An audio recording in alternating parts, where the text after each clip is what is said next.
Hello, I'm Howie Sheriff, and welcome to another internet TV show brought to you by You Call This Yoga, an educational nonprofit that brings yoga to the physically challenged and underserved in our Raleigh, North Carolina area. We also expand to other counties in the region by contracting with teachers who are part of our social entrepreneurial mission.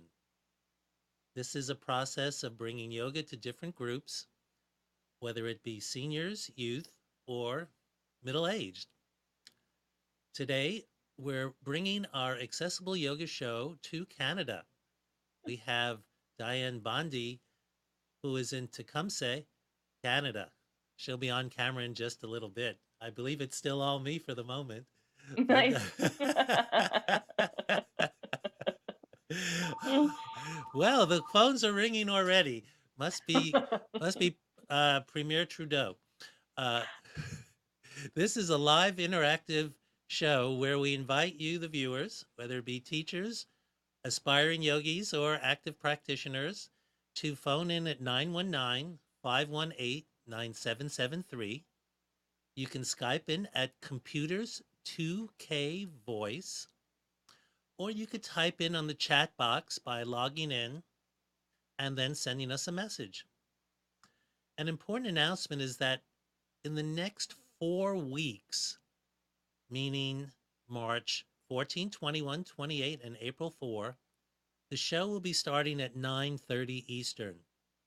So I'll be thanking all the folks that are viewing now, and hopefully you'll set your clock a half hour earlier, especially those on the West Coast who are just waking up to our show, and those in Hawaii who are waking up in the middle of the night just to catch a gaze. Today's guest is Dianne Bondy, who I had the pleasure of meeting this past year at the Accessible Yoga Conference. Dianne had a very interesting topic that she shared in her class as well as on a panel, and it was about the yoga of inclusion. Yoga can be called a potentially an elitist kind of process Mm. where people of a certain age, race, body size, and capacity could be considered the typical yogi. But the whole point of this show, Diane's mission, our mission, is to share that elements and practices of yoga are very accessible. I've had my physical challenges that have limited my practice, and I've adapted yoga for me, not just as a physical practice, but how I'm sharing my life. So let's bring on Dianne, who you will get to learn about and hopefully be inspired by. Good morning, Dianne. Good morning, Howie. Thanks for having me on the show. I wouldn't have it any other way. It's a thrill to have you. You inspire to me and to many others. I've been reading your website and reading your blog, watching your videos, and I think it's really, really cool. I like the one from Pennington Mm, that that was fun. I'll invite folks to go to the Dianne Bondy Yoga website. It's there on the homepage, and it will shake your world a little bit. Thanks. That was a fun video to do. Yes. But let's flash back, oh, maybe 35 years or so, because I believe you have a pretty unique history with yoga. Can you tell us how you were introduced to yoga? Yeah, my introduction to yoga started really early. I was 3 years old, which was more like 43 years ago, but who's counting? Um, my Yes. mother, my mother, thanks for the 35 though. Sometimes I'll take that. My mother was new to the country. My parents emigrated from Barbados, so I'm a first generation Canadian, and they had moved to a town that was pretty isolated and pretty rural at the time. I mean, now it's a thriving metropolis. But my mother had three children under the age of 4, didn't drive, and didn't have a lot of transportation. We're talking before the busing system could get her around town. So she was looking for like something to do that was really for herself, and primarily just to get a little bit of exercise in to keep her from losing her mind with all these kids. And so we went to the library, and she got this book called Stay Young with Yoga, which was published sometime in the 50s. And we would sit around and look at these interesting pictures of people doing asana. You know, everybody was wearing like this leotard, and people were doing all these contortionist things with their bodies. And my mother thought it was kind of fun and interesting. So what she would do is when my brother and sister would go down for their nap, we would pull out this book and we would just flip through the book and pick poses and then try them. And that was kind of like mommy and me time. And that's something that I just really remember distinctly as being in our downstairs like family room and doing these exercises with my mom. And that's kind of how it started out for her. Like I think it does for most people, like a form of movement or a form of exercise. And then it became so much more because we continued our practice well for most of our lives. My mom still practices now. She also does Tai Chi, but she's really into South Asian or Eastern philosophy type of movements that connect more than just your body, but your breath, your body, your soul, your spirituality. So she's always been a person who's been interested in different forms of understanding her spirituality and understanding connection. So it's branched out for her to a bunch of different things that feed her soul. But it started with us just playing with this book and playing with this practice. And it grew in for me a way to kind of not kind of but to definitely navigate the world as a person from a marginalized community, as a person of color. It really helped me move through some of the challenges I found in my everyday life of being different. So it's really evolved for me into something much greater than just a physical practice. And the difference between, I think, for me, doing yoga and practicing yoga, people sometimes just practice asana and don't really take in all the other things that yoga has to offer in terms of philosophy and connection and unity and contentment and discernment and all the things that yoga asks us to do. So it's been quite the journey for me. It's kind of morphed into many different aspects of my life. Mm. Well, rolling back to those early years, if you could share this, uh, what was your mother's figure? Was she a full-figured gal, and were you a full-figured young child? Did you have to adapt yoga to you then? Not really. My mother had just had 3 kids, pretty quick succession. So my mother grew up at the time when she was growing up. My mother grew up very poor, and so she was always like super, super thin because she had grown up with going to bed hungry for a large part of her life. And so my mother, when she got married, had a size 18 waist. She said that people used to come up behind her and put their hands around her waist, and then she had 3 children in quick succession and no longer had this 18-inch waist. And back in the 70s there was this need to have a 24-inch waist that was considered, I think, the ideal. And I think she was trying to get back to that, but she was not, she was an average sized person at that point. She wasn't, I wouldn't have considered her full figured. When I look back on all those pictures from the 70s and 80s, she was in no way what I would consider plus size. I would consider her an average size. I'm sure diet culture has told her otherwise, but she wasn't always a full size person. And I at that age wasn't a full size person either. I think I started gaining weight around puberty, around Mm. that time, around 12, 13, 14, when I started dieting. So that's kind of, I think, what contributed a lot to my shift in my weight was diet culture. But we were not at that point adapting asana for a larger body. Hmm. Understood. And when you were growing up and experiencing your teen years, Hmm. uh, and you were in a country that wasn't your native family's country. Hmm. Uh, how isolated were you in your life and your interests? You know what? I never really felt like I fit in. I always felt like the odd person out. When I went to grade school in the town that I lived in, I don't remember seeing, quite frankly, anybody that looked like me. My from grade kindergarten through eighth grade, which is usually how school goes here. I know in America they have middle school and things. We don't do that here. So you start kindergarten or JK, junior kindergarten, and you go all the way to the eighth grade in the same school.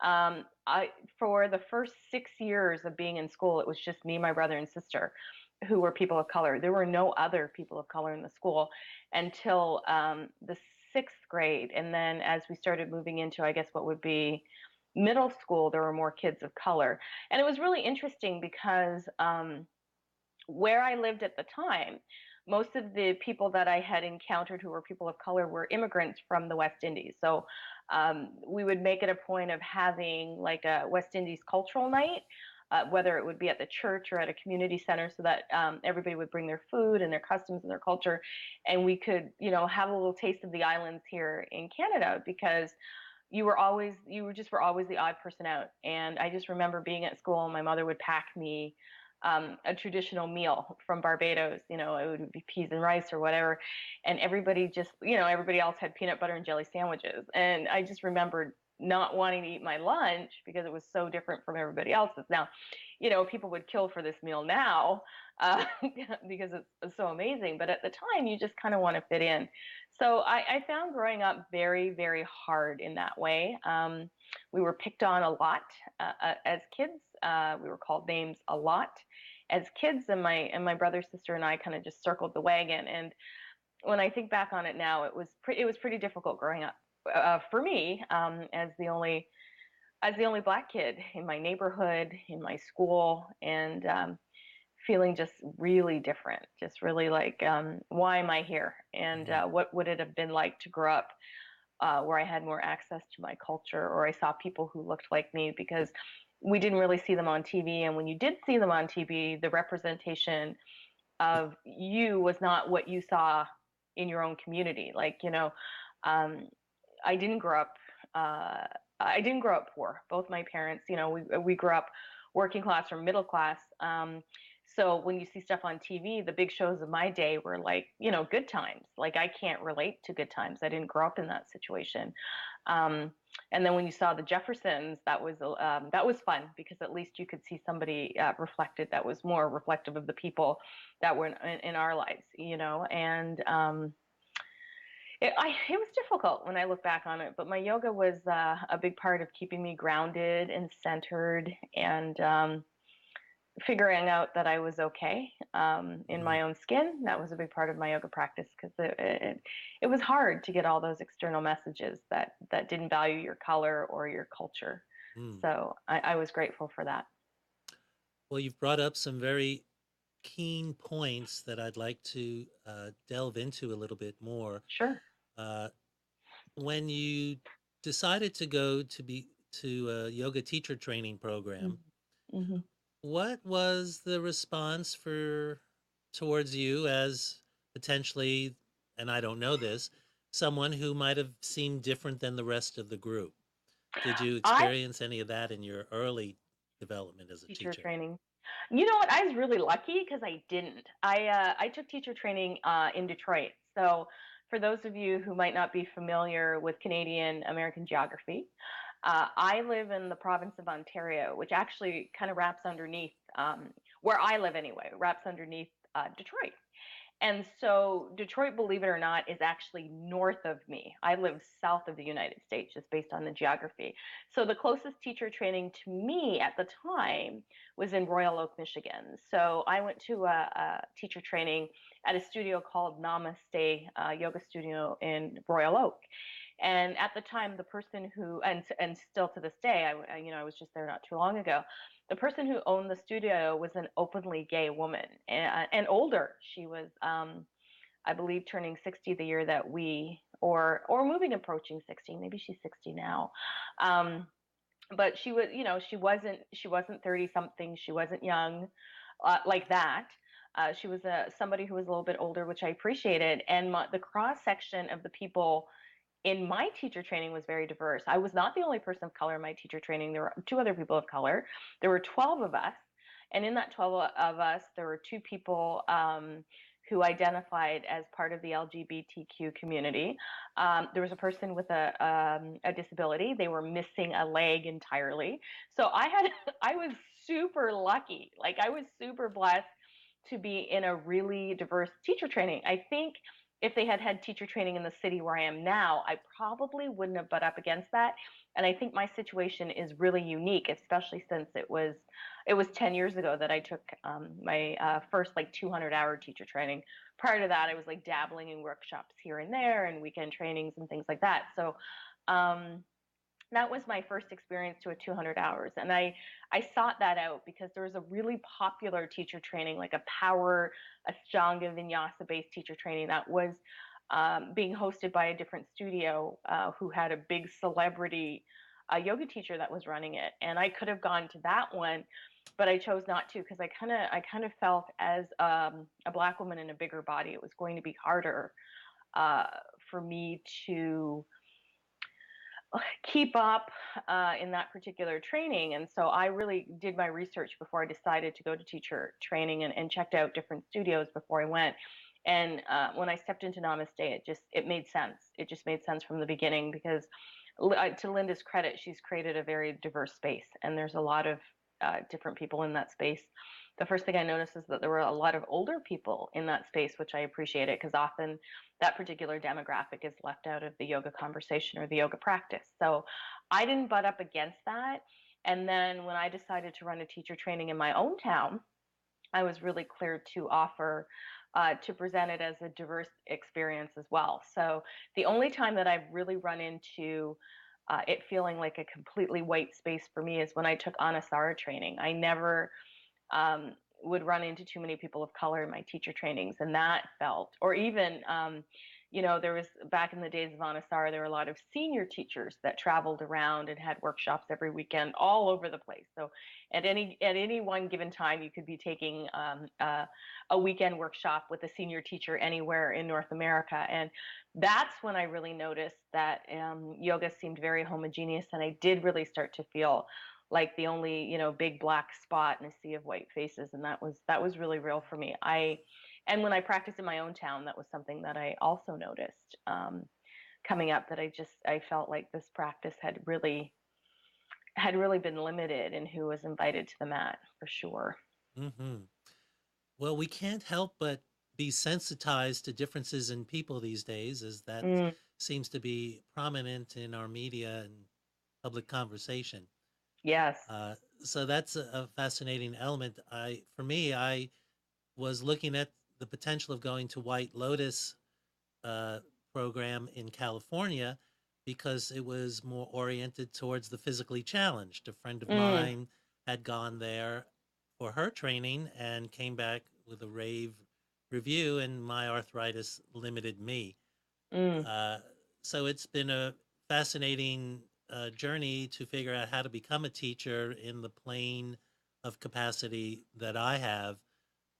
And fortunately, I was able to have a private teacher here in our area, which then allowed me to travel in the capacity that I was able to travel. But nice. I'll invite teachers to consider, are there situations where you've come across that you feel a little alienated because of Mm, physical, mental, emotional, cultural backgrounds? hmm. Students, how do you feel about coming into classroom, whether you're in the majority or the minority? And Mm. anyone else curious, feel free to call us at 919 518 9773. Skyping, Computers 2K Voice. You can log in and do the chat. And while you're thinking of all these brilliant things, you can also make a note that next week we start the show at 9:30 with Michelle Johnson. We're going to take a little break right now and unfold one of our pearls for the week from Dianne. Let's roll the clip.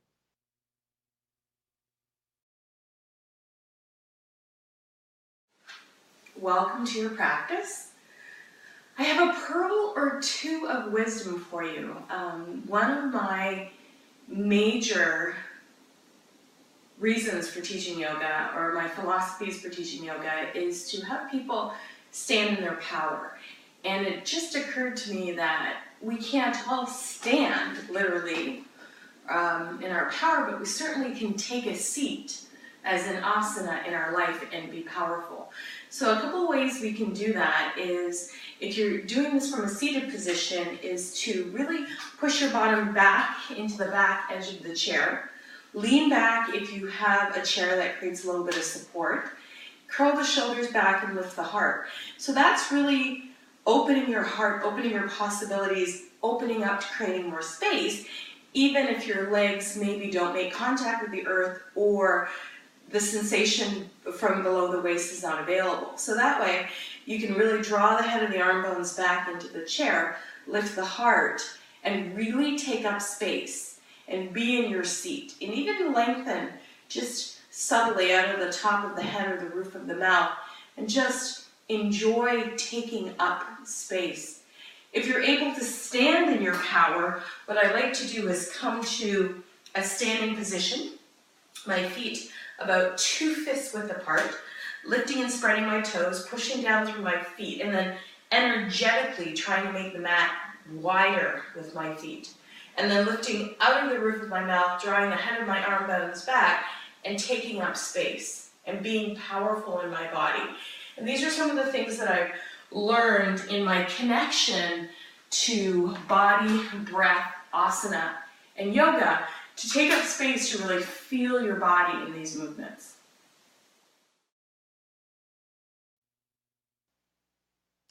What a fascinating concept. The idea of taking up more space. I know for me as a husband, I get to sit on the middle seat in the airplane, where my goal is to take up as little space as possible. And I'm very sensitive because we have Sorry. we have a plus size son, and I'm very sensitive to his space over the years. Uh, so it's a fascinating concept of reveling in taking up space. I love that. Uh, Viewers, listeners, have you decided to take up a little more space too? We've had different pearls that have talked about how to sit on or in the chair.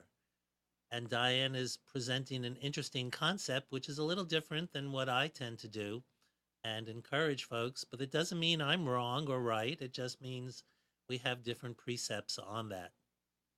Dianne, can you elaborate a little bit more about this taking up space concept and how we can have fun with it?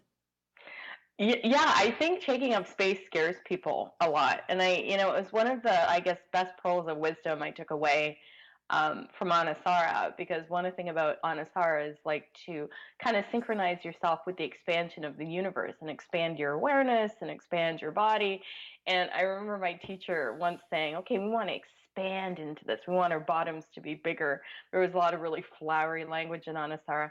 And I was like, oh, I don't want my bottom to be bigger. That's not a good thing. And she was like, yes, it's a good thing. And, starting to think about all those things. We live in a culture which is dominated by a beauty and diet industry, which is constantly telling people, and especially women, that they need to be smaller. We need to lose weight. We need to be smaller. We need to be smaller. We need to be smaller. And I feel this idea of constantly telling people to be smaller is also telling people to sit down and shut up. We don't really want to hear from you. And I really feel, that gets translated in this constantly trying to control people, what they eat, adding morality to food, all kinds of things that are designed to keep us distracted and not sitting in our power, standing in our power, or just being in our power. And I think, as I rapidly approach 50, I think that I'm learning that everybody's story and voice is important. And the more voices and stories that we hear, the more we connect to our humanity. The more people that we're aware of who are being persecuted and folding in on themselves, the more we can expand our awareness and our understanding of difference is beautiful and diversity is beautiful, and everybody's voice deserves to be heard, whether we understand it, which doesn't matter whether we understand it or not. Um, or whether we agree with it. It doesn't matter whether we agree with it or not. That person's humanity is important, and making space for that person to live in their humanity is so important. And making it okay for people to be in public spaces, no matter what their gender or ethnicity or the color of their skin, or whatever that is very important to our quest to be an enlightened society, our quest to be a civilized society, so that when we ask people not to take up space, that we don't want to hear from them, it can't lead to any good. And I really learned that in my yoga practice, is that fully being in my body. So I've been plus sized for most of my life, and always trying to take up less space, always being kind of I guess theoretically in that middle seat in the airport, where you're really trying, or in the airplane when you're really trying not to let your thighs touch the people on either side of you, which is why I always opt for a window or aisle seat if I can get one. I was trying to book my flight really early because I wanted to sit by the window. But that, sometimes when I'm in the airport, I'm observing how people are even just sitting at the gate. And it's been my observation, and there's been lots of articles written about man spreading, that guys sit wide. They sit with their legs open. They take up space because they've never really been told that they can't take up space. I even see it with my husband. I remember when we first started dating, we were walking through the mall. And whenever I'm walking through the mall, I'm like dodging people to get out of their way, because I don't want to be in anybody's way, which is kind of how I've been raised. I don't want to take up space. And I noticed that my husband would just kind of walk, or he was my boyfriend at the time. He would just kind of walk through the center and take up space. And I remember observing, what must that feel like, that you feel powerful enough to just like cut through the middle? That never occurred to me. And I started just observing that. And that was a big part of, my yoga practice, was taking up space on the mat and taking up space in the world, and being okay with whatever body I was in, and performing the asana in whatever way felt good, or whatever way was accessible. And it didn't matter what it looked like, and it didn't matter what people thought. And that was my whole, it's okay to take up space, because when we don't take up space, it minimizes, our ability to be ourselves.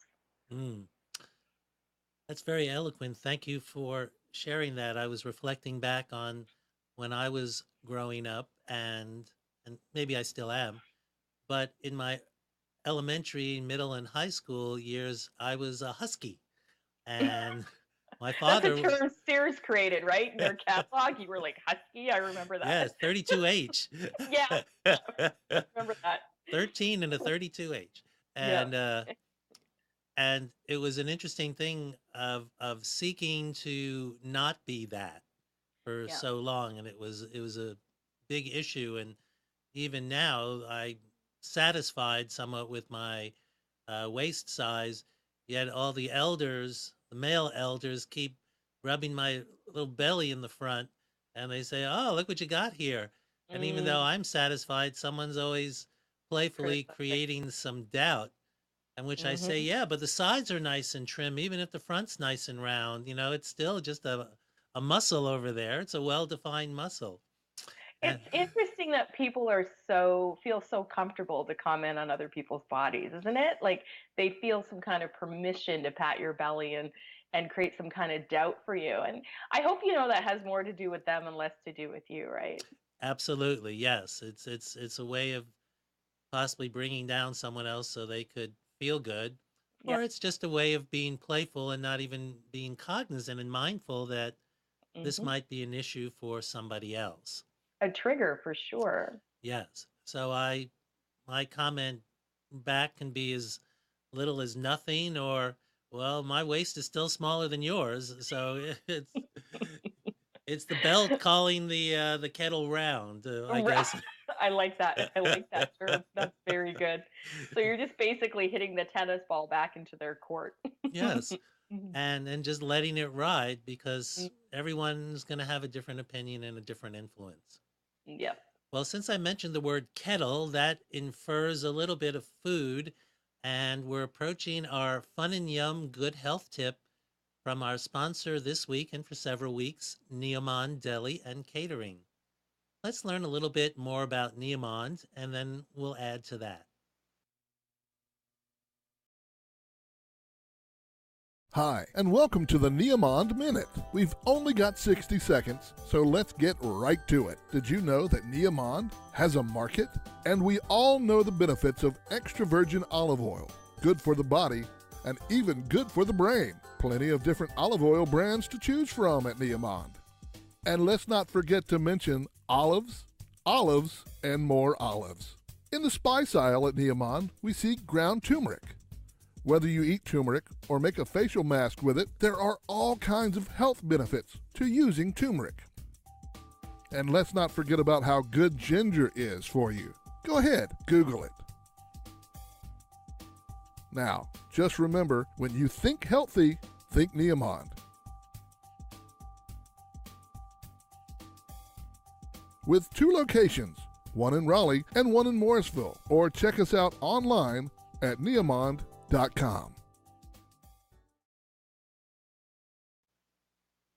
Well, the good news is that I did a little research to fill in some of the Googling elements that were mentioned in our spot. Olive oil has monounsaturated fats. Monounsaturated fats. The key one is called oleic acid. That's known to reduce inflammation and your risk of cancer. It also has about 9 other benefits, but I'll just hit the high spot because it's interesting. And that turmeric, or turmeric, depends if you're speaking in a Sanskrit way, is also an anti-inflammatory. And it has something called curcumin in it, not to be confused with cumin. Curcumin is a very fascinating anti-inflammatory because it's not easily absorbed, but it does well when you have pepper in it, or something called piperine, Piperine. So folks, if you have inflammation, they have turmeric pills. You can add it to your food and your curries. Cumin, which is another spice, also has mild anti-inflammatory. So there's this consistency about these spices that have anti-inflammatory properties. Then if we go to ginger, that also is an antioxidant and an anti-inflammatory. It's also an antibacterial, and it's said that if you're going in for surgery, to load up on some ginger because it may help your immune system. So consider, if you want to go shopping, consider Neomond or other grocery sections and scrutinize some of these products: olive oil, turmeric, ginger. Let's get back to our conversation, though, which is not inflammatory, but it's rather soothing. You're so funny, Howie.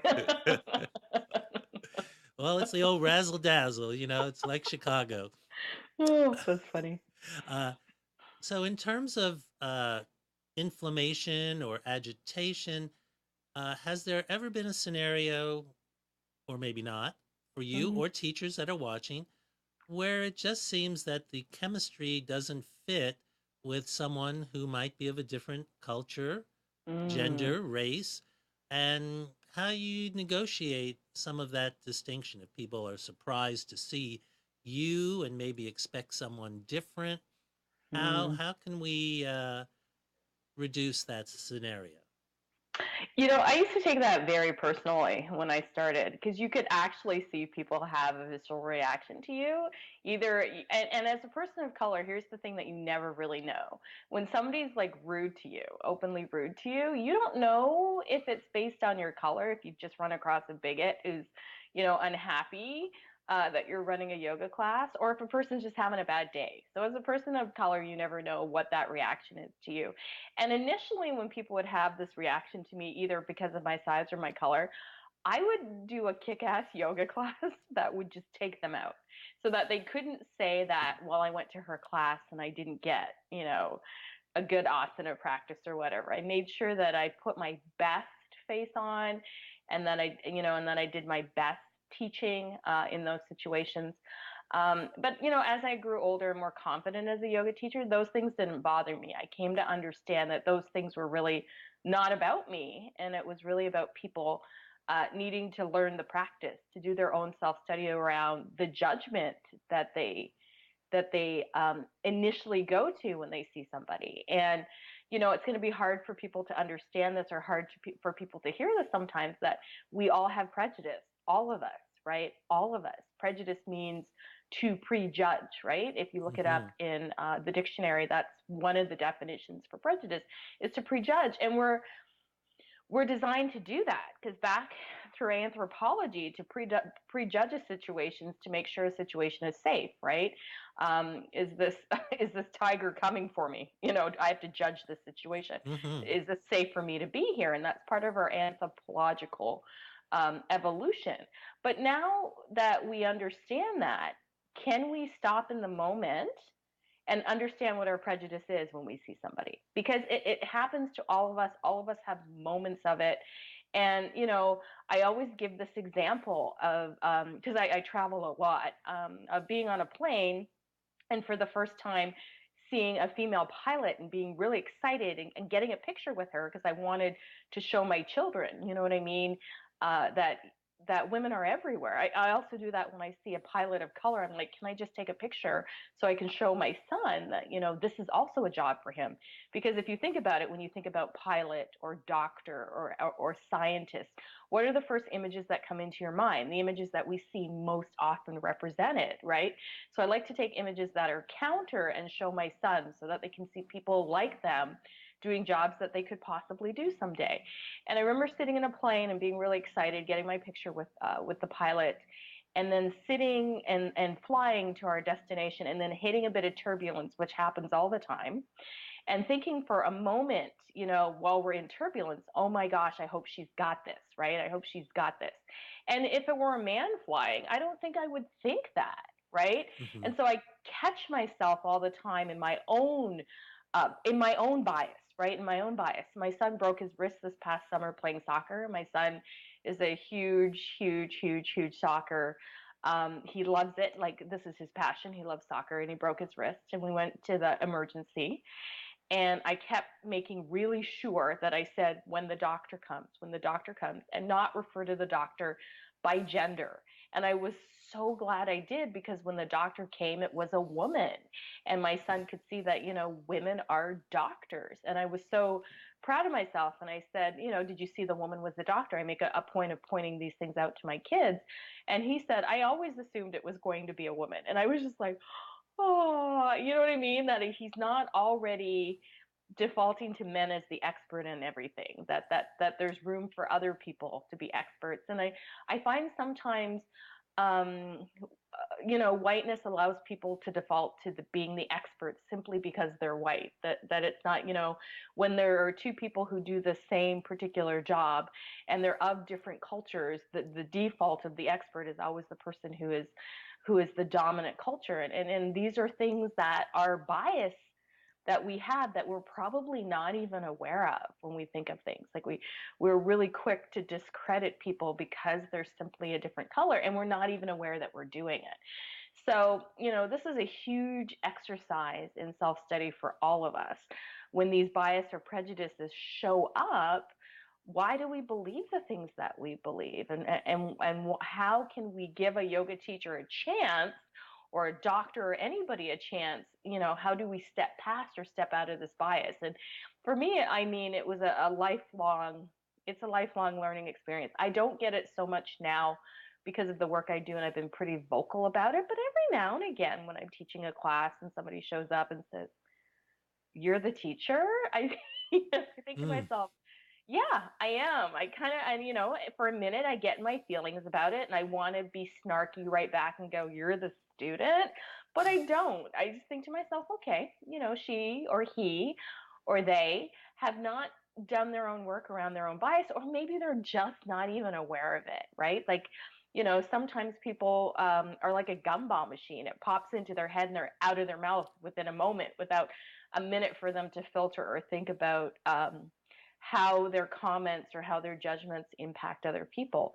But everybody's got their own self-study to do, and I think it's part of my practice of teaching is to help shape and primarily shift consciousness around our thought processes, around our bias, around our privilege. And it's really hard for a lot of people to sit with that, because it's super uncomfortable, and people want to think they're good people, and then when these thoughts or feelings come up, people start, either beating themselves up or pointing the finger or deflecting or become self-aggrandizing. Like it's an interesting experience to watch people go through that, but I no longer personalize any of that stuff. Mm. So, Well, thank you for clarifying that. I was marinating on your thoughts as you were sharing them, and I can acknowledge that I definitely have my own instant biases from just growing up and just being around who I was around and places yeah. where I was and the experiences I had.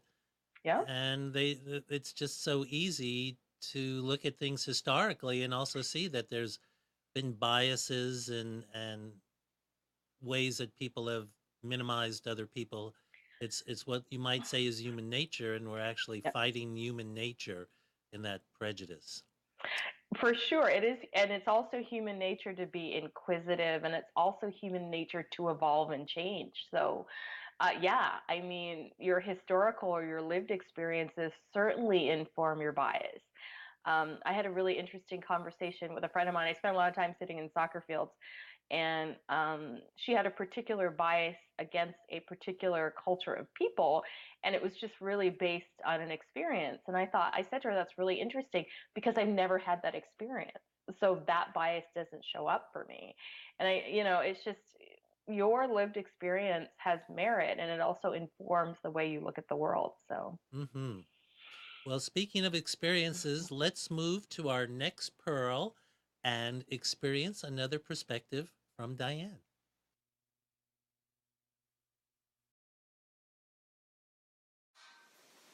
Pearl number 2. So this is a little pearl of wisdom. If you are working in a larger body, sometimes twisting can be a little bit of a challenge if you hold your abundance in the middle of your body. So our bodies are all different, and we all have abundance in our body in different ways. So I like to use the chair for twisting. And what I like to do is come on to the outer edge of the chair, use a chair with a back, and twist into the chair. And as I'm twisting, I move my abundance with me, holding onto the back of the chair, lengthening, rooting down through the sitting bones, and then moving any abundance that may be keeping me from twisting into the direction of the twist, and see how that feels. Or you can move it out of the direction of the twist and see if that gives you a little bit more leverage in your twist. So I'll do it on the other side so you can see. I really make sure I'm rooted and grounded in my seat, sitting up nice and tall, lengthening through the crown of the head, and then moving my abundance toward the twist, and going really, really slowly. So I'm twisting from beneath the rib cage. I'm pressing fully into my seat, and then I'm just letting my head be the last thing to come around to fully enjoy the twist. Good. Coming back through center, and then coming back to your seat and observing your twist, and then coming back to your breath, always staying connected with the breath.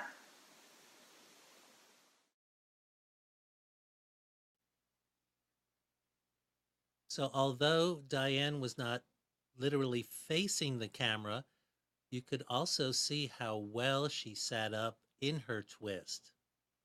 So, teachers, please emphasize that we twist in extension. Practitioners, consider not leaning forward and compressing your spine, but to extend your spine and breathe while you're twisting. Hopefully, that's in confluence with the teachers and the practitioners out there. I was looking through Dianne's website where there is an abundance of information and videos. And one of them that caught my eye, besides the one I mentioned earlier that's on the homepage, was titled Bus Stops and Transitions. Tell me about bus stops and transitions. well, I learned the bus stop method from a very cool Anasara teacher at the time. She's no longer an Anasara teacher. Her name is Christina Sell, And another teacher that I had was Betsy Downing, a progressive yoga teacher. And what I loved about the way they taught was that they offered people different options to get into the pose, or they would work progressively. So there would be stages to the pose. Because lots of times when you're in a fast vinyasa class, people just say, okay, do this or do that. And there's no real, this is how we get into the pose because we're moving so quickly, or this is how we break it down. So this was the first time I had actually experienced this idea that there were stages or pieces to the puzzle that you could work with if you weren't going to be able to get all the way to the end of the pose, or come to the pose in a way that we've seen it traditionally presented. So bus stops and transitions are options for people to do if they're struggling with the asana. So I really love the way that Matthew Sanford, who is a yoga teacher who happens to be in a wheelchair, talks about how yoga itself isn't discriminatory, like the philosophy, the actual practice that's not the asana, but the asana can be for a lot of people, depending on whatever limitations you have in your body or however the pose is supposed to look. So what I learned as a person working primarily with older adults, primarily with beginners, and primarily with people who are working with limitations or in larger bodies is that people do not come to a yoga class to sit and watch other people do yoga. So there'd be a lot of times when I'd be in a yoga class and I just can't do the pose because of the proportions of my body. My arms are too short. My chest is in the way. My butt or my belly's in the way. And nobody would offer me anything else. I would just sit and watch other practitioners do yoga. And this happened time and time again. And I had to be able to use the knowledge I collected from my teachers to give people things to at least work on their way getting to whatever pose it is that they want to achieve.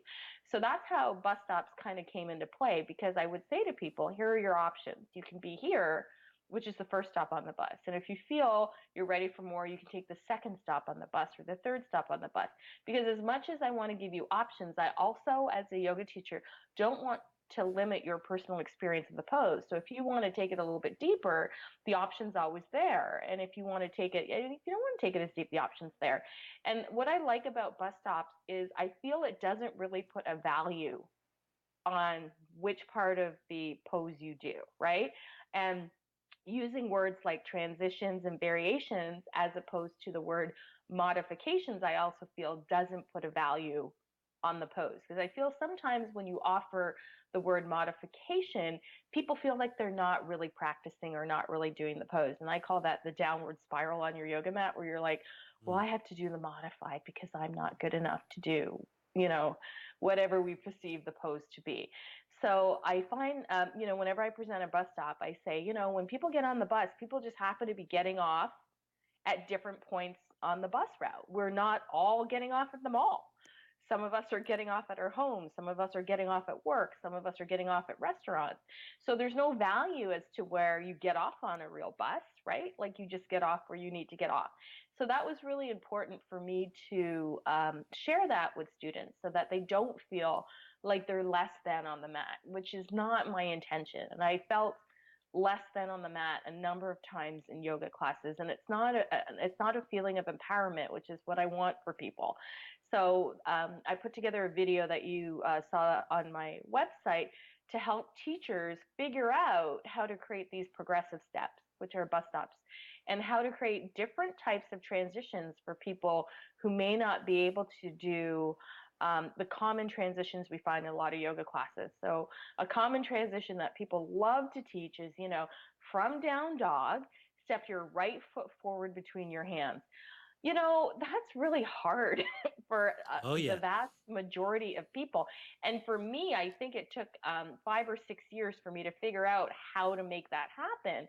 And it's a very common way to teach, right? It's a very common in a vinyasa class to teach that particular transition. So what if you can't do that? So what happens for all those people who can't gracefully or easily or able-bodied be able to step that foot forward between their hands? What happens to them? So it was about figuring out how to make that something for everyone. Excellent. Well, I can appreciate the languaging. I attempt to be pretty concise in my languaging, and I use the word modification pretty regularly, but I will definitely increase my focus into other non judgmental because it is easy to feel that something is being dumbed down in some Yes. form. Uh, Also, in the mention of transitions, I'd like to reemphasize that our show after this week will be on at 9:30 for the next 4 weeks.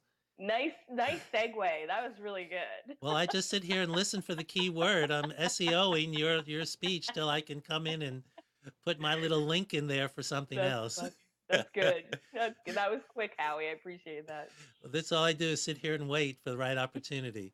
Uh, Right. Speaking of the next opportunity, while we show the next video, Diane's going to prepare to let you know, viewers and listeners, where she'll be teaching in the near future. So Amnon's going to catch us up a little bit on our bus trip because we're all bozos on the bus and share the third pearl of the day. Pearl of wisdom, number 3, is sitting in Baddha Konasana on your chair.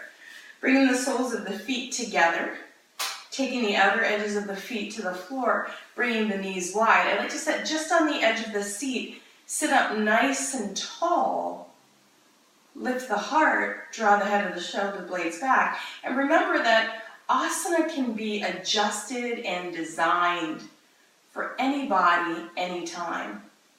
And it's okay to get creative with the asana, because the asana is a tiny, tiny portion of the entire practice that really was only developed in the past 100 to 200 years. So this is not the part of the practice that's 5,000 years old. It's the philosophy, and it's taking a seat in meditation. So if you want to play with goddess pose, Baddha Konasana, right? Even a chair pose in a chair. It's nice to just experiment with asana, with a chair, with a wall, and just get to know how your body moves. And that's my pearl of wisdom.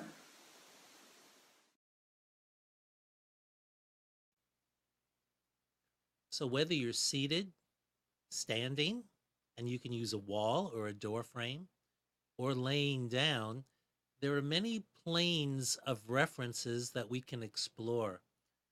I saw Dianne sitting in Baddha Konasana, if I pronounced correctly, but I discourage you from practicing that on the airplane, especially in the middle seat. However, people in the aisle and windows may be doing that rhetorically or actually literally because they feel they have the freedom. Mm. So we can always play with that structure and space of creating support for your body, whether you're in up, down, or reclining sideways or seated. Uh, Dianne, would you share some of the locations that you'll be teaching in the near future and any other thoughts of where people can reference your concepts?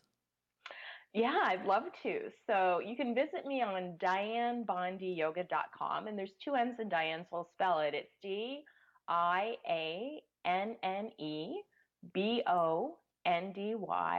yoga, YOGA.com, and you can go to my workshops page. My first stop in the next week and a half, I'm heading out to Mexico for a yes retreat. So it's really about yoga, empowerment, and self-acceptance, where I'll be exploring, accessible yoga. I'll be exploring some of the ways we break down some of the messaging that makes us feel dissatisfied with ourselves and dissatisfied with our lives. And, really stepping into a place of I'm okay and I'm enough. So that's a lot of the work that I do.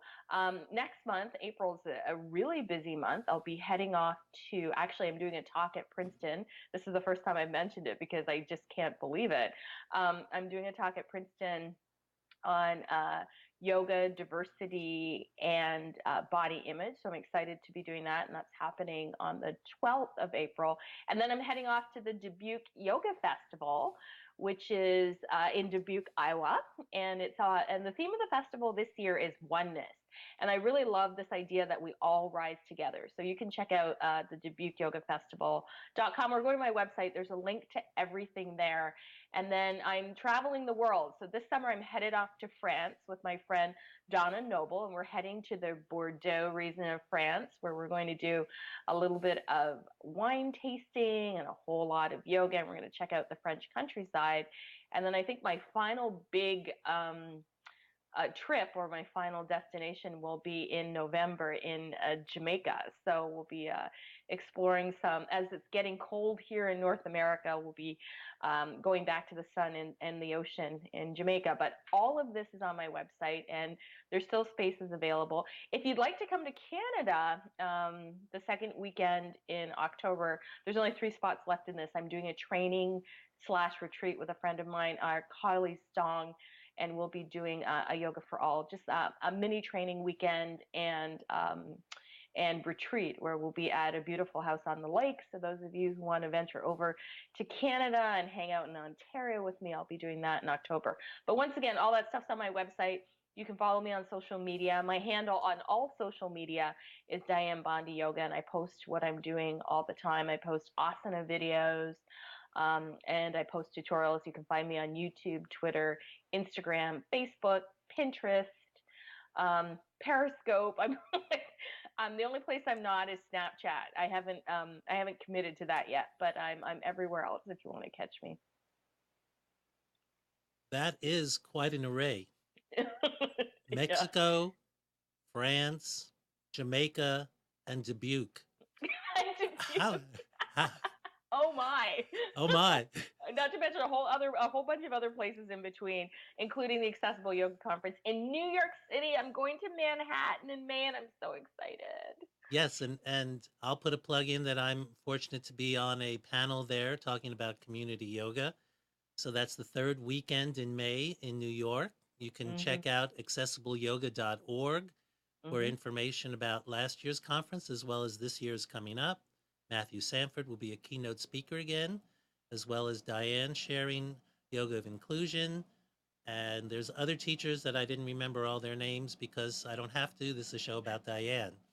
And there's so many. You just check out their website. And that conference is May 19th through the 21st in New York City. So I've never been, so I'm excited to go. Oh, well, I grew up there, so I'll share some highlights. Please do. Yes, so we also, when Dianne was mentioning fun events, we also have Yoga Fest NC happening in Sleepy Little Raleigh, happening on April 8th, if you're not at any of her other events. It's an all-day yoga retreat with lunch included by Niamond, our host. It just so happens that we have a wonderful relationship with them. Dianne has also been doing teaching in her region, doing teacher training.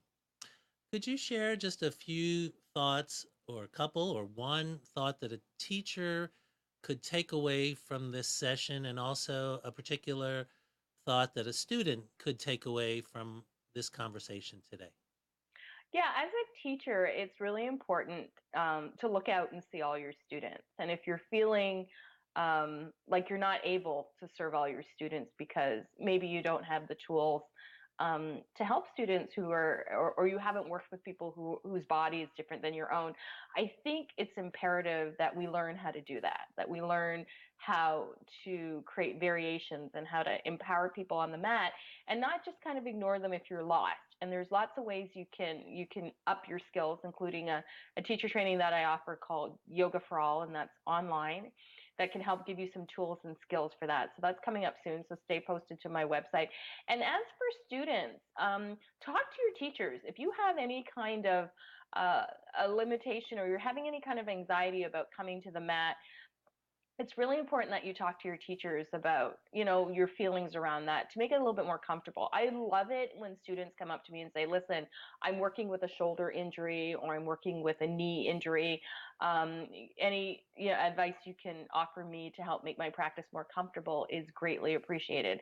And I think we can all appreciate, hearing from each other and communicating with each other. So this practice really becomes more accessible for all of us. Beautiful. And I'll also add that props, props, and props. And more props. And more props. So when Dianne was sitting in Baddha Konasana before, that's usually how I sit. I don't cross my legs. I don't do things that I feel will cause strain, because the point of yoga is to invite ease, build community and comfort, and appreciation that we are all part of a oneness. There is inclusion opportunities everywhere if we just take a moment and notice our humanness, our biases, take a breath, and realize that whatever we're projecting, we could be receiving too. True. So thank you, Dianne, for sharing your time and wisdom and your passion throughout the world. Thank you, viewers and listeners. We have Michelle Johnson next week, who is the founder of a yoga school of service where she's doing teacher training in the Chapel Hill Carborough area in North Carolina. So look forward to seeing y'all next week, 9:30. Check DianneBondyYoga.com. Have a beautiful day. Namaste, everyone.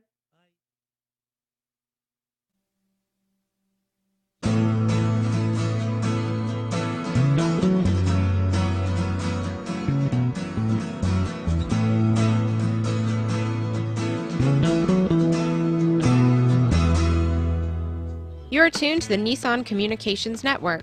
And if you tuned in too late, you can always watch each program in its entirety or download an MP3 audio file of it in the archives section on nissancommunications.com.